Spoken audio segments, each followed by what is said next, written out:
নমস্কার, Surajit academy YouTube চ্যানেলে আপনাকে স্বাগত জানাই। আজকের এই প্রতিবেদনের মাধ্যমে তরুণের স্বপ্ন প্রকল্প বিষয়ে বিস্তারিতভাবে আলোচনা করব। এই একটা প্রতিবেদনে বিদ্যালয়ের কি কি করণীয় রয়েছে, মানে অফিসিয়ালি কি কাজগুলো করতে হবে প্রত্যেকটি বিদ্যালয়কে, এবং ছাত্রছাত্রীদের কি কি দায়িত্ব রয়েছে এই দুটো বিষয়ে, এবং ছাত্রছাত্রীদের এবছর যেই তরুণের স্বপ্ন প্রকল্পের যে নতুন নির্দেশিকা এসছে, সেই নির্দেশিকা কিন্তু বিগত বছরের থেকে সম্পূর্ণভাবে আলাদা, সম্পূর্ণ নতুন একটি পদ্ধতি। অতএব এই পদ্ধতি এখনো পর্যন্ত অনেক ইনস্টিটিউশন ঠিকঠাক করে বুঝে উঠতে পারেনি, এবং ছাত্রছাত্রীদের জন্য বেশ কিছু দায়িত্ব রয়েছে যেগুলো ছাত্রছাত্রীদেরকে করতে হবে। কিছু নির্দেশিকা রয়েছে যেগুলো ছাত্রছাত্রীকে মানতে হবে, তবেই তারা টাকা পাবে, না হলে কিন্তু এই টাকা পেতে দেরি হবে বা টাকা আটকে যাওয়ারও সম্ভাবনা রয়েছে। ইনস্টিটিউশন এবং ছাত্রছাত্রীদের উভয়ের কি দায়িত্ব রয়েছে সেই বিষয়ে আলোচনা করব এই প্রতিবেদনের মাধ্যমে। প্রতিবেদন একটু বড় হবে কারণ পুরো ডিটেলসটা কিন্তু বোঝার আছে, জানার আছে। এটা মানে নতুন প্রসেস এই বছরের, সে কারণে একটু গুছিয়ে বলতে বা বোঝাতে একটু সময় লাগবে। আপনাদেরকে মনোযোগ সহকারে শুনতে হবে যারা ইনস্টিটিউশন লেভেল থেকে দেখছেন, এবং তোমরা যারা ছাত্রছাত্রী যারা তোমরা দেখছো, তোমাদেরও কিন্তু অনেক কিছু বোঝার রয়েছে, তোমরা সেটা মনোযোগ সহকারে শুনবে। প্রথমত বলবো যে এই মুহূর্তে অনেকটা আলোচিত এবং ছাত্রছাত্রীদের জন্য খুশিরই তো বটেই, প্রতি বছরের মতো এবছরও স্কুল এডুকেশন ডিপার্টমেন্টের মাধ্যমে এবছর যারা একাদশ শ্রেণীতে পাঠরত সেই সমস্ত ছাত্রছাত্রীদের জন্য তরুণের স্বপ্ন প্রকল্পের মাধ্যমে 10,000 টাকা ট্যাব কেনার জন্য সরকারি প্রকল্প রয়েছে। সেই টাকা ছাত্রছাত্রীদের অ্যাকাউন্টে সরাসরি প্রদান করা হয় সরকারিভাবে। তার প্রসেস ইনস্টিটিউশন এন্ডে শুরু হয়ে গেছে অলরেডি। অনেক ছাত্রছাত্রী তোমরা অ্যানাক্সার এফ নামে একটি ফর্ম তোমাদের হাতে তুলে দেওয়া হয়েছে, স্কুলের পক্ষ থেকে ছাত্রছাত্রীদের হাতে অ্যানাক্সার এফ তুলে দেওয়া হয়েছে। সেই অ্যানাক্সার এফ ফর্মটি ফিল আপ করে তোমাদেরকে স্কুলে জমা করতে হবে।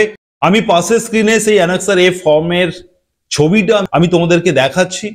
আমি এখানে ফর্ম ফিল আপের বিষয়টা আমি তোমাদেরকে বলবো না, তোমরা এটা ফর্ম ফিল আপ করে নেবে, স্কুল থেকে তোমাদেরকে গাইড করে দেওয়া হবে বা তোমরা ফর্ম ফিল আপ করে নিতে পারবে। কিন্তু যেটা গুরুত্বপূর্ণ বিষয় সেটা হচ্ছে এই ফর্ম ফিল আপ করতে গেলে এবং এই ফর্মটি ফিল আপ করে স্কুলে জমা দিতে গেলে বেশ কয়েকটি নিয়ম, বেশ কয়েকটি শর্ত, বেশ কয়েকটি কন্ডিশন রয়েছে যেটা প্রত্যেকটি ছাত্রছাত্রীকে মানতে হবে। প্রথমত, তোমাদের যে আধার কার্ড রয়েছে সেই আধার কার্ডের সঙ্গে তোমাদের ফ্যামিলির বাড়ির যে কোনো একজনের অ্যাক্টিভ মোবাইল নাম্বার অবশ্যই লিঙ্ক থাকতে হবে। এটা বাধ্যতামূলক।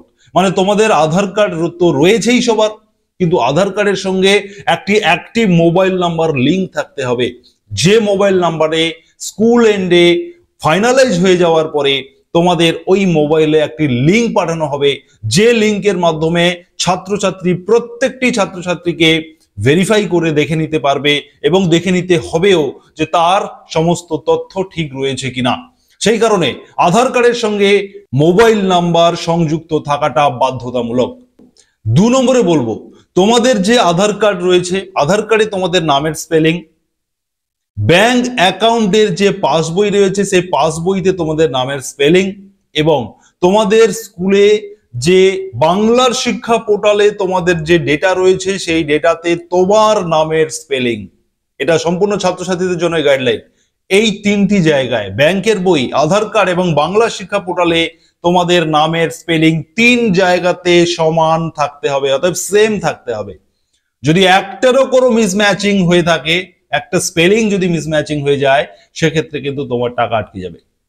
অতএব এই দুটো বিষয় অত্যন্ত গুরুত্বপূর্ণ, এটা তোমাদেরকে ভালো করে দেখে নিতে হবে, এবং যদি সমস্যা থাকে তাহলে তোমাকে ইমিডিয়েট তার কারেকশন করে ফেলতে হবে এবং ঠিক তারপরে তুমি স্কুলে জমা করবে।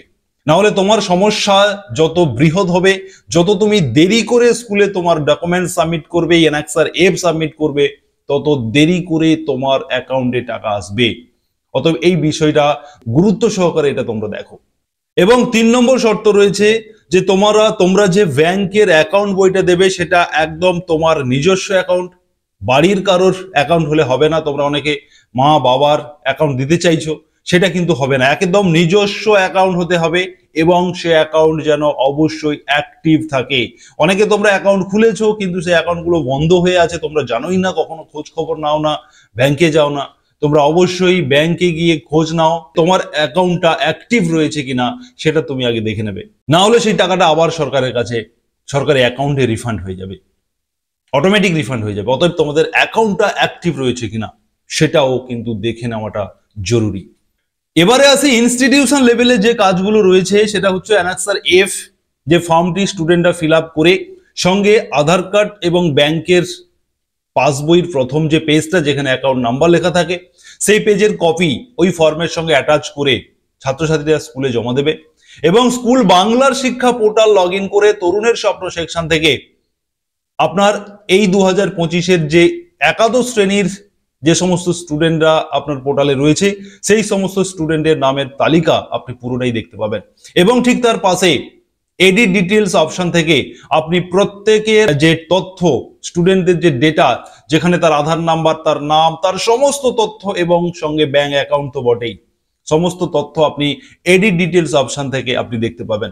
এবং সেখান থেকে আপনি কারেকশন করতে পারবেন প্রয়োজনে। যদি কারোর অ্যাকাউন্ট নাম্বার না থেকে থাকে আপনি অ্যাকাউন্ট নাম্বারটা আপডেট করতে পারবেন।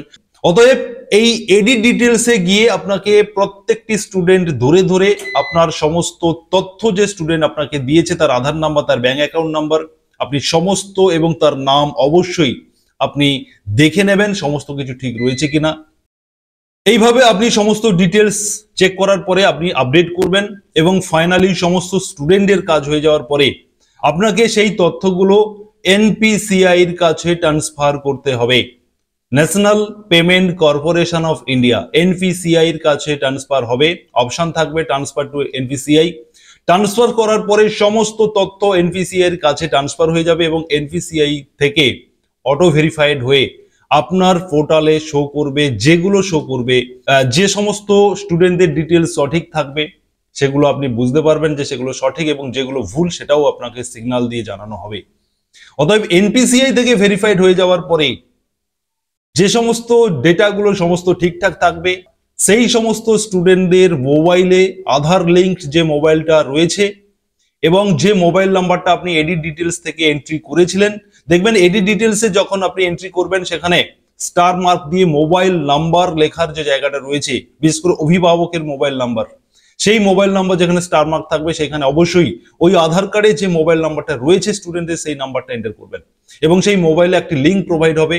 সেই লিঙ্কে গিয়ে স্টুডেন্টরা তাদের আধার নাম্বার এন্টার করে তারা ভেরিফাইড করবে, তারা দেখে নেবে যে তাদের সমস্ত তথ্য ঠিক রয়েছে কিনা। এমনটাই কিন্তু নির্দেশিকা রয়েছে। এবছর তরুণের স্বপ্ন প্রকল্পের প্রসিডিওর একটু কড়াকড়ি হয়েছে, কারণ গত বছর প্রচুর টাকা হ্যাকারদের অ্যাকাউন্টে চলে গিয়েছিল এবং সেই অসুবিধাটাকে মিনিমাইজ করার লক্ষ্যে সিস্টেম চেঞ্জ করা হয়েছে। একটু বিষয়টাকে একটু কঠিন করা হয়েছে, মানে একটু জটিল, প্রসেসটা একটু জটিল করা হয়েছে। তার কারণ এটাই, যাতে এবছর এই ধরনের সমস্যা না হয়, যাতে প্রত্যেক স্টুডেন্ট তার টাকা তার অ্যাকাউন্টে সরাসরি পেয়ে যায়, অন্য কোথাও কোনো হ্যাকারদের কাছে সেই টাকা যাতে না চলে যায়, তার জন্য এনপিসিআই এর সহযোগিতা নেওয়া হয়েছে। যে সমস্ত ছাত্রছাত্রীরা এবছর একাদশ শ্রেণীতে তোমরা পড়ছো, তোমাদের যদি সমস্ত তথ্য ঠিকঠাক থাকে, তোমরা যদি সঠিক টাইমে তোমাদের বিদ্যালয়ে তোমাদের ডেটাগুলো সাবমিট করো, ডকুমেন্ট সাবমিট করো, এবং স্কুল যদি ঠিকঠাক টাইমে এই ডেটাগুলোকে এন্ট্রি করে, তাহলে আগামী 4 সেপ্টেম্বর মাননীয় মুখ্যমন্ত্রী মমতা বন্দ্যোপাধ্যায় তিনি এই টাকা রিলিজ করার একটা সম্ভাবনা রয়েছে। অতএব 4 সেপ্টেম্বর, সেপ্টেম্বরের 4 তারিখে তরুণের স্বপ্ন প্রকল্পের টাকা দেওয়ার ঘোষণা মাননীয় মুখ্যমন্ত্রী করবেন এবং ঠিক তার আগে যে সমস্ত স্টুডেন্টদের তথ্য সব ঠিকঠাক ভাবে পোর্টালে আপডেট হয়ে যাবে এবং এনপিসিআই থেকে ভেরিফাইড হয়ে যাবে এবং স্টুডেন্টদের লিঙ্কে গিয়ে স্টুডেন্টরা তাদের ভেরিফাই করবে, তারা 4 সেপ্টেম্বর এই 10,000 টাকা তরুণের স্বপ্ন প্রকল্পের টাকা তাদের অ্যাকাউন্টে ক্রেডিট হয়ে যাবে। এমনটাই কিন্তু এখনো অবধি এই আপডেট রয়েছে। অতএব তরুণের স্বপ্ন প্রকল্প নিয়ে সমস্ত ডিটেলস আমি নিশ্চয়ই ক্লিয়ার করতে পেরেছি। এরপরেও যদি কিছু বলার থাকে বা কিছু জানার থাকে, অবশ্যই কমেন্ট সেকশন খোলা রয়েছে, আপনারা অবশ্যই কমেন্ট সেকশনে লিখে জানাবেন। ধন্যবাদ।